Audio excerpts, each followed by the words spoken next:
Oui. Hein? Alors, dites-nous, qu'est-ce qui vous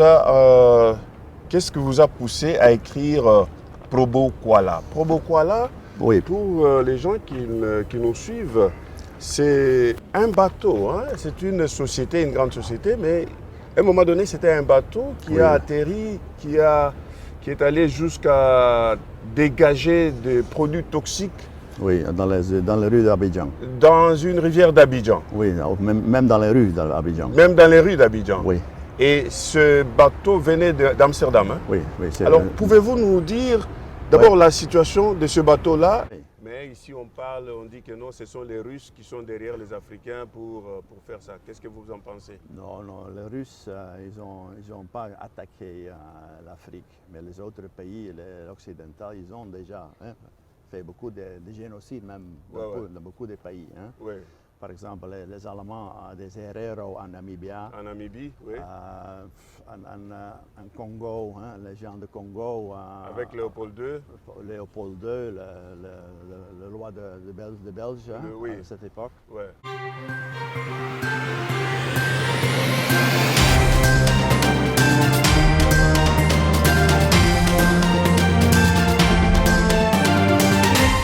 Oui.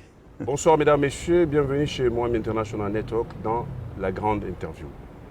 Dans cette grande interview, ici au centre de Paris, en France, où je reçois pour vous M. Arend van Kampen, je vais vous dire qui il est. Mais d'abord, je vais vous dire qu'est-ce que nous allons parler avec lui. De quoi on va parler avec lui, je vais dire. Je vais le présenter, c'est beaucoup mieux. Arend van Kampen est écrivain de plusieurs livres, il est auteur. Il a ses livres ici. D'abord, le premier livre, c'est Probo Kuala. Probo Kuala, on va en parler. Et il a été traduit aussi en français, non, en anglais. En anglais. Des Toxic Tankers. Donc, un pétrolier ou le pétrolier toxique. On va en parler. Et après vous ça, avez en hollandais, d'Algérie. Skida, Oui, Omrood of Oli. C'était un livre ça se joue en Algérie. C'est en Algérie. Et en Afrique du Nord, oui. Tout tourne autour du pétrole. Hein? Oui, du pétrole et des groupes islamiques armés. Voilà. Le terrorisme. On va en parler. Et vous avez l'autre, c'est le dernier. Coltan Congos Chaos. Oui. Et vous allez en parler aussi. Et oui, exact. Voilà. Donc, comme je disais, Monsieur Arend van Kampen, vous êtes néerlandais. Oui. Et vous êtes en ce moment résident en Suisse. Oui. Mais ce n'est pas très nécessaire. Je vous ai appelé parce que ce n'est pas la première fois que je reçois M. Van Kampen. Je l'ai reçu plusieurs fois aux Pays-Bas, en Hollande. Mais maintenant, là, c'est en plein Paris parce que il vient de sortir un autre livre et vous êtes aussi en train de faire un film. Oui, je suis en train d'écrire un scénario basé sur ce livre. Oui. Ouais. Oui. Ouais, parce que c'était une question d'un régisseur qui s'est très intéressé pour produire un film. Alors, bienvenue, M. Arend van Kampen, dans cette grande interview. Merci pour le voyage que vous avez fait de Suisse jusqu'ici à Paris. Oui. Combien d'heures vous avez fait? 6 heures. 6 heures. 6 heures, oui. Vous n'êtes pas fatigué? Non. C'est très agréable. C'est un voyage agréable. Et Paris, ça va, non? Oui, c'est pour être ici et merci d'avoir m'invité ici. Oui, merci beaucoup d'avoir accepté notre invitation. Oui. Je disais que vous êtes, je vous compare avec John Le Carré parce que tout ce que vous écrivez, vous l'écrivez avec votre cœur. Hein? Oui. Et pouvez-vous nous dire ce que l'Afrique vous a attiré? Vous avez déjà été en Afrique quand même. Oui, j'ai commencé à travailler en Afrique du Nord d'abord à 82-84, 2 ans en Algérie. Et puis après, j'ai été comme superintendant de pétrole durant les années 80 et je voyage beaucoup sur les pays, par exemple Cameroun, Côte d'Ivoire, Nigeria, Congo, etc. Ouais. Et j'ai tombé amoureux de l'Afrique. De l'Afrique. Oui, Oui. Vous êtes tombé amoureux de l'Afrique. exactement. Ça, c'est oui. bien. Vous êtes tombé amoureux de l'Afrique Oui. et vous avez écrit. Vous avez été déjà. Vous étiez en Algérie, Oui, vous étiez au Congo oui aussi. et dans d'autres pays africains. Oui, j'ai voyagé partout en Afrique ouest et est aussi, Oui. comme Mozambique, comme Kenya, Tanzanie, mais aussi les pays comme Angola, Afrique du Sud, Namibia, Gabon. Oui. hein. Alors, dites-nous, qu'est-ce qui vous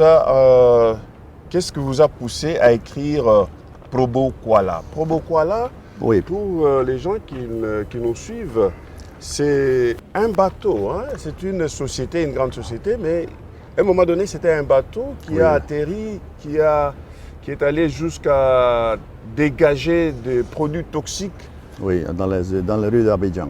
dans une rivière d'Abidjan, Oui, même dans les rues d'Abidjan. même dans les rues d'Abidjan. Oui, Et ce bateau venait d'Amsterdam. Hein? oui, oui. Alors, pouvez-vous nous dire d'abord la situation de ce bateau-là et vous nous dire pourquoi vous avez vous avez écrit ce livre?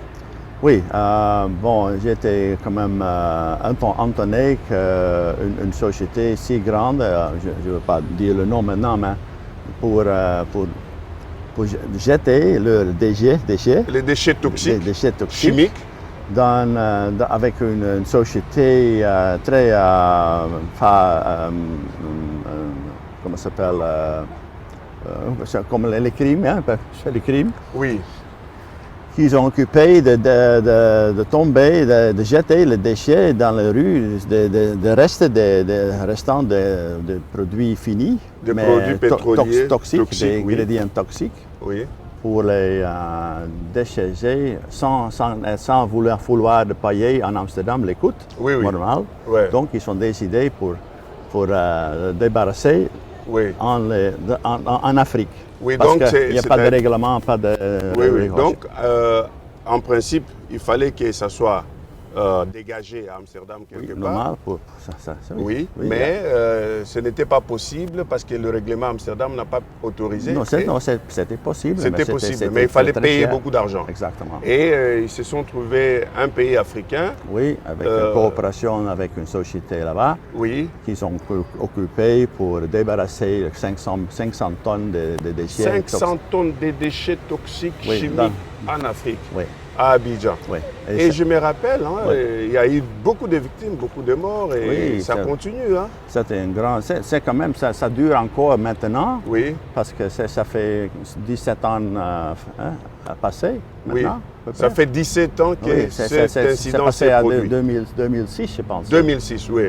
Et ça a coûté la société peut-être normalement pour débarrasser en Amsterdam, ça va coûter $100 000 par exemple. Oui, ça pouvait coûter Mais 5 000 maintenant- dollars. Maintenant, le total coût, c'est déjà plus de 300 millions de dollars. Plus de 300 millions de dollars. Pour Parce les- qu'ils ont occasionné ces Occasionné dégâts écologiques. Des droits, Ouais. des lois, de Ouais. tout. Ouais. Ouais. Ouais. Alors qu'ils pouvaient dépenser à peu près 100 000 dollars pour... Pour normal, Ouais. pour débarrasser en Amsterdam, Amsterdam. officiellement. Quoi. Oui. Et est-ce que c'est cet incident-là qui vous a poussé, qui t'a poussé, parce qu'on Oui, on va parce se que- tutoyer, oui, qui t'a mais- poussé à écrire ce livre? Oui, mais j'ai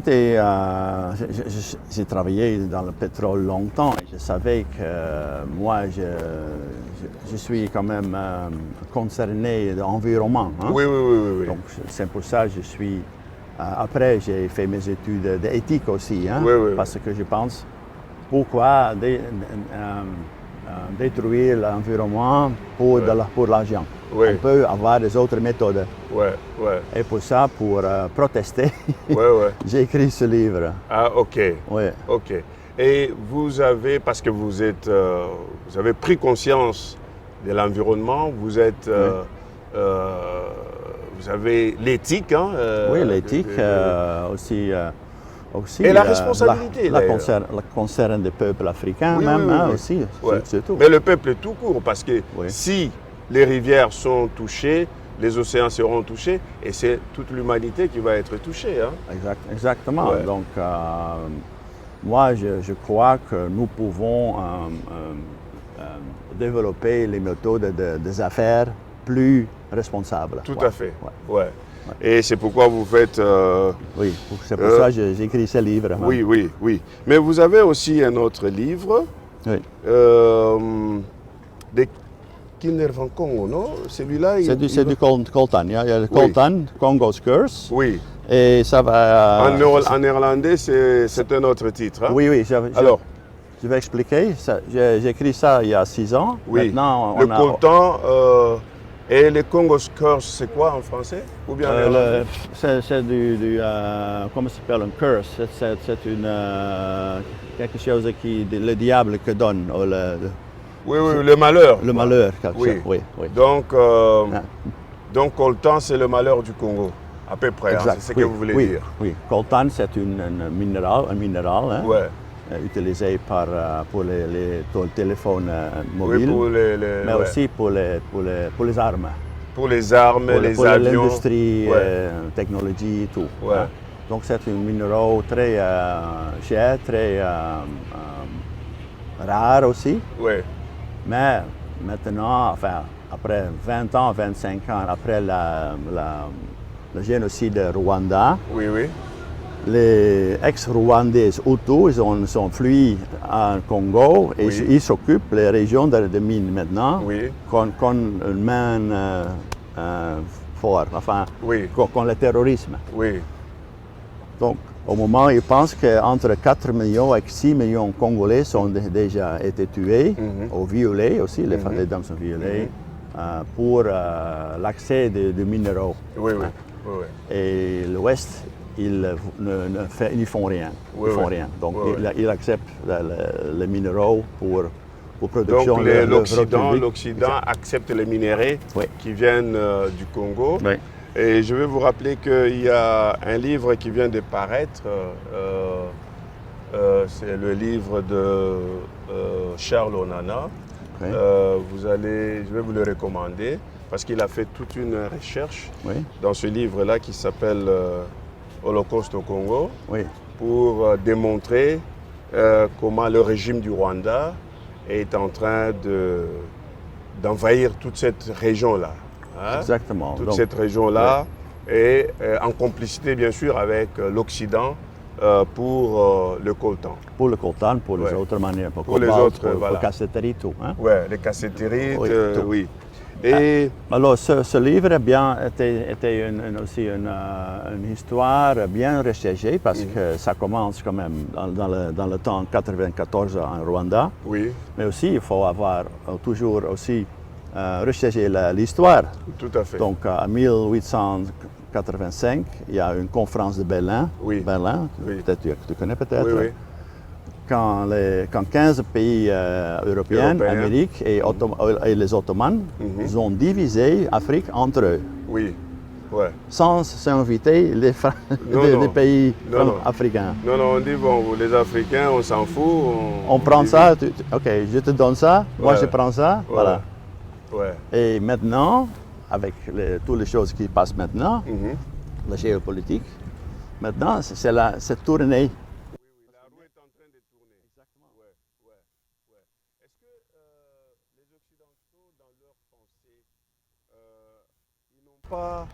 Ils ne continuent pas dans cette mentalité-là de Berlin 1885? Ils sont encore. Ils essayent de... Oui, ils sont maintenant dépendants de ce méthodique de cette époque. De cette époque-là. Mais maintenant, ils ne peuvent plus changer presque parce qu'ils ont peur de perdre tout leur... ils ont peur de perdre tous les privilèges. Exactement, de la richesse aussi. Oui, c'est la richesse, oui. Mais c'est ce qu'on voit, il y a la protestation partout dans les rues de l'Afrique, des pays africains. Oui. Mais ici, on dit que non, ce sont les Russes qui sont derrière les Africains pour faire ça. Qu'est-ce que vous en pensez? Non, les Russes, ils n'ont pas attaqué l'Afrique. Mais les autres pays, les occidentaux, ils ont déjà fait beaucoup de génocides, même dans beaucoup de pays. Hein. Oui. par exemple, les Allemands ont des Herero en Namibie, En Namibie, oui. en Congo, hein, les gens de Congo. Avec Léopold II. Léopold II, le roi de Belge hein, Oui. à cette époque. Ouais. Alors, non, c'est pour ça, il y a une autre méthode et c'est pour ça que je fais la recherche pour la fonctionnalité des méthodes, hein, des méthodes anthropogènes, humaines. Ouais. Et peut-être ça c'est un bon pont pour la discuter. Arriver là-bas, oui. Pour arriver là. Oui. Oui. Et là, vous dites que vous êtes en train de créer des méthodes. Et on va arriver pour en savoir un peu plus, mais les méthodes que vous allez développer, ce sont les méthodes qui vont aider les Occidentaux de quitter l'Afrique ou bien de collaborer d'une façon à égalité, d'égal à égal, ou bien c'est comment? Oui, il faut que nous devons avoir une science, quelque chose de scientifique, on peut prouver, non? Prouver, enfin démontrer. Oui. Alors, quand je vois les méthodes maintenant qui sont négatives interdépendantes, ça veut dire qu'il n'y a que quelques qui vont gagner, mais le reste perdent. Toujours. Oui. Mais eux peuvent gagner quelque chose parce que les autres perdent. Oui. On peut changer ça. On peut changer. Parce que la science de biologique, d'information, on démontre que quand nous néguons de l'information, on va avoir quand on néglige l'information, on néglige l'information, on va avoir toujours une entropie, un désordre. Oui. Donc, ça c'est la science de l'information. Alors, si un gouvernement accepte cette méthode de toujours utiliser toute l'information, parce que quand il y a peut-être les perdre, on peut dire, OK, les gens qui perdent ça, on ne doit pas accepter ça, on va la changer maintenant direct avec la nouvelle information. Oui. C'est possible. Oui. La méthodique est un système, un système de continuité, parce que c'est exactement le même que ça opère la nature. La nature fait ça aussi. Donc, le système que nature, qui sont toujours pour évolution et le survivre, on peut utiliser pour nos systèmes anthropogènes que man-made. Donc, est-ce que vous pensez que les Occidentaux, on va les citer un peu, prenons les Américains, prenons les Français ici où nous nous trouvons, prenons les Pays-Bas, hein, parce que ça aussi, c'est un petit pays, mais qui est partout. Et est-ce que vous pensez qu'ils ont le temps de vous écouter, vous, d'appliquer le système? Peut-être. Au moment, lentement. Je peux parler aux interviews, par exemple, chez vous et les autres. Donc, ça dure. Donc, ça peut prendre 1 million d'années?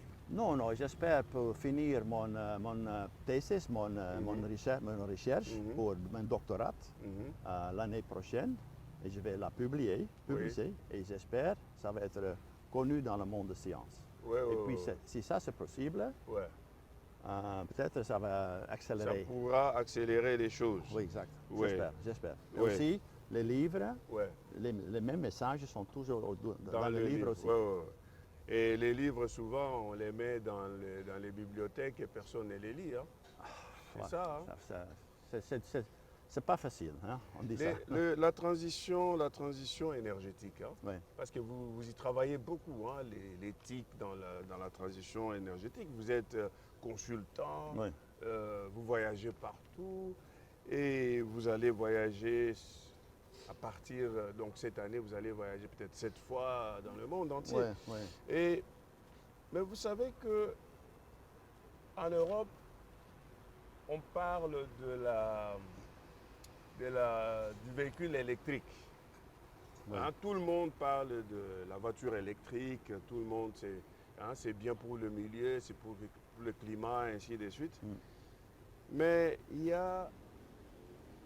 Est-ce qu'on peut parler que c'est bien pour l'environnement alors que les gens qui font, les enfants qui sont là dans des mines Oui, même chose. en Afrique Ouais. ou en Asie ou partout, sont en train d'extraire, de travailler pour les mines Ouais. qui vont être utilisées pour fabriquer des batteries électriques. Ouais. Et ici, on dit non, non, non, non, c'est bon, c'est safe, c'est bien pour l'environnement. Qu'est-ce que vous en pensez? Oui, c'est la même chose, la même chose. Ils disent que c'est bon pour tout, hein, pour notre système, pour l'environnement ici, moins de CO2. Hein. Oui, oui, oui. Mais il faut toujours quand même aussi collecter toute l'information.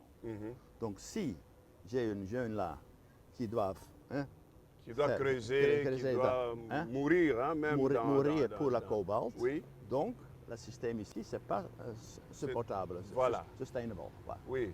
Mais est-ce qu'ils comprennent ce message-là? Si par exemple, comme vous le dites, s'il y a un jeune qui est dans les minerais du Congo, dans les mines Oui. du Congo qui travaille là-bas, alors la voiture ici n'est pas... Non, pas du tout. N'est pas bien pour le milieu, donc Non, n'est pas bien pour le non, climat. peut-être ici un moment, hein, Oui, mais avec toute leur information de production, de ressources qu'ils ont besoin, tout, on peut quand même décider si ça c'est supportable de nature ou pas, non? Sustainable. Alors, un véhicule électrique n'est pas sustainable, n'est pas, comment ça s'appelle? il n'est pas durable. Durable. Ouais, ouais, ouais. Non. Parce Pas qu'à du la tout. source déjà, Pas du tout. il y a des problèmes avec des enfants soldats, Exact. avec des rébellions. Oui, avec, donc des gens... toute cette information Oui. doit être calculée dans le prix de ce Oui, véhicule. avant de dire, Oui, mais pas seulement dans le prix. Donc toutes ces informations, toutes ces données doivent être prises en compte exactement. pour arriver à la conclusion si une voiture électrique est durable ou quoi, ou pas. Donc est bon pour l'environnement, est bonne pour Oui. l'environnement ou pas. Oui, ça c'est pour tous les produits qu'on a. Oui, oui. non, pour tout. Oui, Hein? ouais, Avec les vêtements, de tout. ouais, Donc si on accepte d'utiliser toute l'information Ouais. tout le temps, on peut changer la fonctionnalité de tous nos produits. oui, Hein? oui. Mais vous êtes d'accord avec moi que l'information, c'est ça l'ennemi numéro un Oui, parce que de l'information... l'élite. Oui, mais il faut voir que l'information est équivalente avec l'énergie. Oui, Sans information, ou moins d'information, moins d'énergie de le faire quelque chose. ouais, ouais, ouais. Ça, c'est- Donc ça, c'est l'information c'est est de base. équivalente à l'énergie. Exact. Sans information, moins d'énergie. Ça, c'est une loi de physique. Oui, On ne peut pas échapper à ça. oui, Mais on essaye. oui. Et pour ça, parce qu'on essaye, on a toujours le désordre partout. Mais il y a censure partout. Oui. Est-ce que ce que vous dites ici, chez Mwambi International Network, vous pouvez le dire dans des télévisions néerlandaises, françaises et partout? On peut vous inviter pour dire ça? Si. Et qu'est-ce qu'ils disent quand vous leur dites? Mais ils ne sont pas habitués encore. Ouais. Ils ne pensent pas à ça. Ouais, Normalement, on était dans l'école, on disait il y a des matières et l'énergie. Ouais. On ne parle pas d'information. Non, non. Pas encore. donc c'est un Ça, élément qu'il faut ajouter. Hein? Parce que mais c'est l'élément principal de tout. Parce que dans chaque atome, dans chaque cellule de notre corps, Dans chaque cellule, dans chaque DNA, oui. tous contiennent l'information. Oui, oui. Et c'est ces informations... L'arbre, les gens ici, tous ont d'informations. Oui, oui, oui. Donc la base, De tout, on oublie la base c'est l'information. pour construire des choses ne pas supportables par la nature. Oui, oui, oui. Et Donc ça va changer, c'est un changement de mentalité, perception. de perception, oui, oui. Oui. Vous avez quelque chose à nous lire quelque part là, par exemple? Oui, je peux Par expliquer. rapport Oui, à la censure, par rapport à l'information? oui, j'aime, parce que j'ai écrit ça, j'ai traduit ça en français, Ouais, ouais, ouais. peut-être pour le public. Mais vous soyez très bref hein, Oui, pour très bref, notre oui. public. Hein. Donc, mes recherches portant sur le développement d'applications du système de mesure de la fonctionnalité des conceptions anthropogéniques. Ok. Mhm. Alors, les constructions, systèmes, organisations ou produits créés par l'homme sont souvent interdépendants de manière négative. Ils profitent certains, mais au détriment des autres. On a dit, hein, D'accord. on vient de les dire. Ouais. Donc, c'est très important pour comprendre l'information équivalence d'énergie. Oui, Et sans information, on ne peut pas réussir de fonctionner. tout à fait. Tout à fait. Vous êtes aussi en train de faire un film qui va être basé sur quel livre de toi? Ouais, qui va être basé sur ça. Oui, Et le livre, donc le scénario est déjà... En oui, fait, oui, j'ai écrit le scénario. Ouais. J'ai été contacté par un régisseur, un producteur de film. oui, Il a lu le livre, il a dit c'est une histoire pour un film. Oui. Donc j'ai écrit le scénario. oui, Et on l'a envoyé une spécialiste de scénario en Oui. Hollywood. ouais, Il a répondu.